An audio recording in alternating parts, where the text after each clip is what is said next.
بسم اللہ الرحمن الرحیم۔ السلام علیکم ناظرین، آپ دیکھ رہے ہیں کیپٹل ون ٹی وی۔ میں ہوں آپ کے میزبان نوید ستی۔ بات کریں گے کہ فائنلی جو ہے وہ کابینہ نے حلف اٹھایا ہے، اور شہباز شریف کی کابینہ میں کون کون شامل ہیں۔ اس وقت 30 جو وزراء ہیں، 4 وزرائے مملکت اور 3 مشیر شامل ہیں۔ کچھ وزراء نے یا وزیر مملکت نے شاید انکار کیا ہے، وہ آپ کے ساتھ تفصیل الگ سے رکھیں گے، لیکن فی الحال جو پورٹ فولیوز دیے گئے ہیں وہ ذرا آپ سن لیجئے، آپ کو پتہ چل بھی گیا ہوگا بہت سی چیزیں ایسی ہیں۔ مسلم لیگ نون کی اگر ہم بات کریں تو وزیر منصوبہ بندی جو ہے وہ احسن اقبال پہلے بھی رہے ہیں۔ اس کے ساتھ ساتھ جو ان کے ساتھ موجود ہیں وزیر داخلہ رانا ثناء اللہ، یہ بھی ایکسپیکٹڈ تھا۔ اسی طرح سردار ایاز صادق وہ کابینہ میں شامل ہیں۔ خواجہ آصف بالکل کابینہ میں شامل ہیں۔ رانا تنویر حسین کابینہ میں شامل ہیں۔ خرم دستگیر، مریم اورنگزیب یہ وفاقی وزیر اطلاعات ہیں۔ پھر سعد رفیق جو ہیں وہ ریلوے، جاوید لطیف، ریاض حسین پیرزادہ بھی شامل ہیں۔ مرتضیٰ جاوید عباسی جو ہے پارلیمانی امور کو دیکھیں گے۔ اعظم نذیر تاڑر جو ہے وہ وفاقی وزیر قانون و انصاف جناب ہوں گے۔ اور اسی طریقے سے اگر ہم پیپلز پارٹی کی بات کریں، ایک تو یہ کہا جا رہا ہے پیپلز پارٹی میں کہ بلاول واپس آ کے تو وہ وزیر خارجہ کا حلف اٹھائیں گے۔ فی الحال آپ نے دیکھا ہوگا کہ نوید قمر جو ہیں وزیر تجارت، خورشید شاہ وزیر آبی وسائل ہیں۔ اسی طریقے سے جو شہری رحمان ہیں موسمیاتی تبدیلی کی وہ وزیر ہیں۔ عبدالقادر پٹیل کے اوپر بہت باتیں ہو رہی ہیں کہ جناب ان کے اوپر پہلے ماضی میں کیا کچھ بیانات، کیا کچھ ہوا۔ وزیر صحت ان کو لگایا گیا ہے۔ شازیہ مری ہیں وزارت تخفیف غربت سماجی تحفظ، اور سید مرتضیٰ محمود وزیر صحت و پیداوار ہیں۔ ساجد طوری جو ہیں ان کو اوورسیز پاکستانی دیا گیا ہے، اور احسان الرحمان وزارت بین الصوبائی رابطہ جو ہے وہ مقرر ہوئے ہیں۔ اسی طریقے سے عابد حسین وزیر نجکاری جو ہے وہ ان کو لگایا گیا ہے۔ جو جے یو آئی ہے، ابھی تک کہا جا رہا ہے کہ مولانا فضل الرحمان تو اپنے معاملے میں دیکھ رہے ہیں، لیکن اسد محمود جو ان کے صاحبزادے ہیں ان کو وزیر مواصلات دیا گیا ہے۔ پہلے یہاں پر مراد سعید تھے، اور پھر اسی طرح ایک اور جو ان کے وزیر ہیں عبدالواسع وہ بھی وزیر ہوں گے۔ مفتی عبدالشکور جو ہیں وہ ان کو بڑی وزارت دی گئی ہے۔ وفاقی وزیر مذہبی امور ان کو لگایا گیا ہے۔ اور پھر سینیٹر طلحہ محمود جو کہ بڑا اہم رول پلے کرتے ہیں مولانا فضل الرحمان کے لیے، اے ٹی ایم کا رول پلے کرتے ہیں، ان کو وزیر سیفران جو ہے وہ ان کی دی گئی ہے۔ اسی طرح ایم کیو ایم کی بات کریں تو ایم کیو ایم کے سید امین الحق پہلے بھی آپ کو پتہ ہے آئی ٹی کے تھے، اب ان کو آئی ٹی دی گئی۔ فیصل سبزواری کو جو ہے وہ انٹری دی گئی ہے، اور ان کو بحری امور کا جو ہے وہ قلمدان دیا گیا ہے۔ اسی طرح اسرار تریم شازین بگٹی ان کو انسداد منشیات، اور اسی طرح طارق چیمہ کو بھی دوبارہ سے وفاقی کابینہ کا حصہ بنایا گیا ہے۔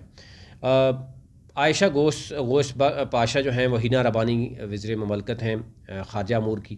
عبد الرحمن خان کانجو جو ہے، اور ان کو بھی قانون انصاف کے میں شامل کیا گیا ہے۔ مصطفیٰ نواز کھوکھر پھر ناراض ہیں، وہ آپ سے الگ سے بات کریں گے۔ قمر زمان قاہرہ جو ہیں وہ ان کو کشمیر امور کا معاملہ دیکھنے میں دیا گیا ہے۔ انجینئر امیر مقام اور مفتاح اسماعیل کو بھی مشیر رکھا گیا، یعنی 3-4 مشیر ہیں، اور باقی جو ہے وہ فل وزیر ہیں۔ اس میں مصطفیٰ نواز کھوکھر جو ہیں وہ ناراض ہو گئے ہیں، اور انہوں نے عہدہ سنبھالنے سے معذرت کر لی ہے۔ پیپلز پارٹی کے لیے یعنی آصف علی زرداری بھی ان کو فون کرتے رہے، انہوں نے فون نہیں اٹینڈ کیا، اور انہوں نے صاف جواب دے دیا کہ پہلے بھی میرے پاس عہدہ رہا ہے اور وہ وفاقی وزیر کے برابر رہا ہے، اب آپ مجھے اگر مشیر بنائیں گے تو میری تنزلی کریں گے تو میں یہ تسلیم نہیں کروں گا۔ تو یہ عہدہ انہوں نے فی الحال کہا کہ میں یہ لینا نہیں چاہتا، اور انہوں نے کہا ذاتی وجوہات کی بنا پر وزیر مملکت کا عہدہ سنبھالنے سے میں معذرت کرتا ہوں، اور آنے والے انتخابات سے متعلق اپنی ذمہ داریوں پر فوکس رکھنا چاہتا ہوں، میں گراؤنڈ پہ رہنا چاہتا ہوں۔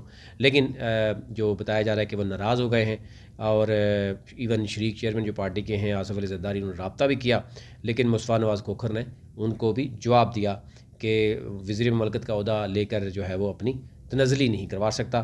ماضی میں بھی میں جو ہے وہ وفاقی وزیر کے برابر عہدے کے ساتھ انسانی حقوق کا مشیر رہ چکا ہوں، تو اس لیے میں اس چکر میں نہیں پڑنا چاہتا۔ تو یہ اوورال صورتحال ہے۔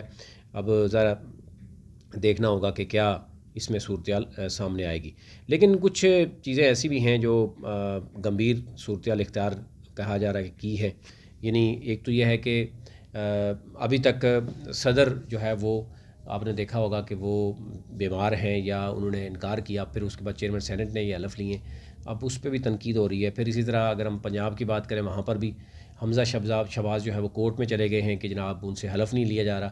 تو ایک تو چیز یہ نظر آ رہی ہے کہ یہ جو کھچڑی پکی ہوئی ہے وہ چل رہی ہے جس کی وجہ سے ملک کا مزید نقصان بھی ہو رہا ہے. ساتھ ساتھ آپ نے دیکھا ہوگا کہ عمران خان نے بڑا اہم جو ہے وہ انکشاف یہ کیا ہے. انکشاف تو نہیں ہے, لوگوں کو پتہ ہے, لیکن ایک حقیقت ایک اسٹیمپ لگ جاتی ہے کہ چیئرمین نیب کس نے لگایا تھا. ان کے چیئرمین نیب کے پاس ایک پرائیویٹ نمبر ہے. وہ پرائیویٹ نمبر آپ کو پتہ ہے کس کے پاس ہوتا ہے. وہ جب لوگوں کو کال کرتے ہیں تو پرائیویٹ نمبر کیوں لکھا ہوا آتا ہے. تو چیئرمین نیب کس کے ساتھ رابطے میں ہے, کس کا بندہ ہے. اسی طرح عمران خان نے یہ بھی کہہ دیا کہ چیف الیکشن کمشنر جو ہے اس کا بھی جب حکومت اور اپوزیشن کے درمیان ڈیڈ لاک تھا تو اب اسٹیبلشمنٹ کے کہنے پہ انہوں نے چیف الیکشن کمشنر لگا دیا. اب ظاہر ہے وہ ڈے ٹو ڈے ہیئرنگ کر رہا ہے تو وہ بھی تحریک انصاف کو لگ رہا ہے کہ یہ اسٹیبلشمنٹ جو ہے ان کے خلاف ہے. تو یوں ابھی تک جو عوام کی رائے یا آپ نے دیکھا ہوگا تحریک انصاف کی جو رہنما ہیں, سینئر رہنما, جس طریقے سے وہ بات کر رہے ہیں اور وہ یہ تاثر دے رہے ہیں کہ جناب اس وقت تمام تر جو جوڈیشری ہے وہ ان کے خلاف ہے, الیکشن کمیشن ان کے خلاف ہے, اسٹیبلشمنٹ ان کے خلاف ہے, بیوروکریسی بھی ان کے خلاف ہے. اور یہاں تک کہ ان کے قریب ترین کہہ رہا ہوں, اس سے یاد آ گیا کہ اون چودھری کو مشیر وزیر اعظم یعنی شہباز شریف کا اون چودھری کو لگا دی, جو کہ پہلے کس کے ساتھ تھے, یعنی عمران خان کے ساتھ تھے. اور عمران خان کے بنی گالا کے سارے معاملات ان کے پاس تھے. اور یاد ہوگا آپ کو ایک دفعہ موبائل بھی چوری ہو گیا تھا. تو یعنی اب اون چودھری جو ہے وہ شہباز شریف کے مشیر ہوں گے, پہلے وہ عمران خان کے مشیر تھے. تو آپ اسی سے اندازہ کر سکتے ہیں.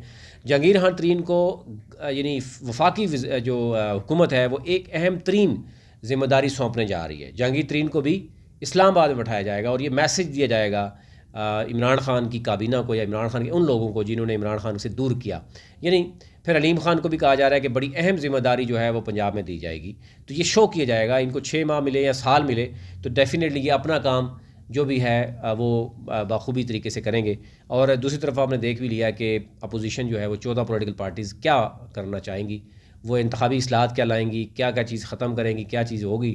لیکن ایک چیز جو نظر آ رہی ہے کہ اب ادارے بھی بول پڑے ہیں کہ خان یا عوام جو ہے وہ ان پر الزام لگا رہی ہے اور وہ اپنے آپ کلیریفیکیشن دے رہے ہیں. وہ آرمی ہو یا وہ الیکشن کمیشن ہو یا وہ سپریم کورٹ ہو, وہ یہ سمجھتے ہیں کہ جو عوام کے اندر اس وقت غم و غصہ پایا جا رہا ہے وہ اپنے آپ کو کلیریفائی کرنے کے لیے آپ نے دیکھا ہوگا کہ مختلف جسٹیفیکیشن آ رہی ہے. کوئی ایس پی آر جو ہے وہ پریس کانفرنس کر رہا ہے اور وہ خود کہتے ہیں جناب جو سوال آپ پوچھیں گے ہم آپ کو بتائیں گے.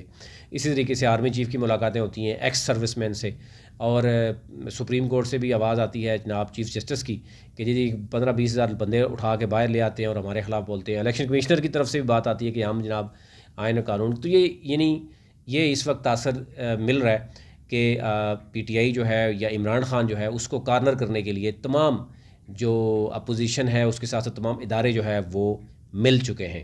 اور آنے والے دنوں میں مزید عمران خان کو بالکل ہی یعنی نائل کرنے کے لیے مختلف طرح کے اقدامات کی جا رہے ہیں. تو ایک یہ تاثر دیا جس کے اوپر ہم دیکھ رہے ہیں کہ ابھی لاہور کا جلسہ بڑا امپورٹنس رکھ رہا ہے. اب ادارے دیکھ رہے ہیں کہ لاہور کے جلسے میں جیسے کہ خان نے کہا ہے کہ بڑے اہم انکشاف کریں گے, تو کیا انکشاف ہوگا لاہور کے جلسے میں.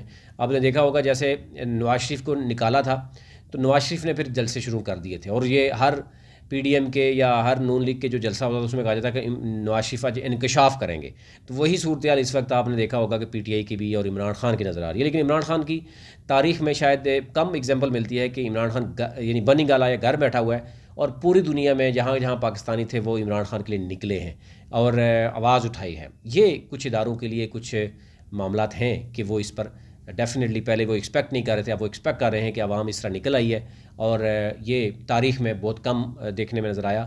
بھٹو کے ساتھ بھی کہا جا رہا ہے کہ اس وقت بھی سوشل میڈیا اتنا مضبوط نہیں تھا, لیکن اب کی بات اور ہے. اب آپ نے دیکھا ہوگا ٹاپ ٹرینڈ کیا چل رہا ہے, لوگ کیا بات کر رہے ہیں, ساری پولیٹیکل پارٹیز کا اکٹھا ہونا, امریکن کے ساتھ تقریباً 50 سے زائد جو اپوزیشن کے رہنماؤں کی 2-3 ماہ کے اندر ملاقاتیں ہونا, لیٹر کا آنا. لیٹر پہلے تو مان نہیں رہا تھا, اب لیٹر آنا اور اس کے بعد یہ بات کرنا ہے کہ جناب اس میں مداخلت نہیں ہوئی یا مداخلت ہوئی ہے تو سازش نہیں ہوئی. تو یہ اوورآل ساری چیزیں ہیں جو اس وقت ڈسکس ہو رہی ہیں. اور ظاہر ہے اب دیکھا جا رہا ہے کہ عمران خان ہر آپ دیکھتے ہیں گزرتے وقت کے ساتھ نیا انکشاف ہو رہا ہے. تو وہ دیکھنا ہوگا کہ آگے 21 تاریخ کو جو جلسہ ہو رہا ہے اس میں کیا ہو رہا ہے. ابھی تک اتنا ہی. اپنے ملک کا خیال رکھیے. چینل کو ضرور سبسکرائب کیجیے تاکہ ہر نئی آنے والی ویڈیو آپ تک پہنچ سکے. بہت شکریہ.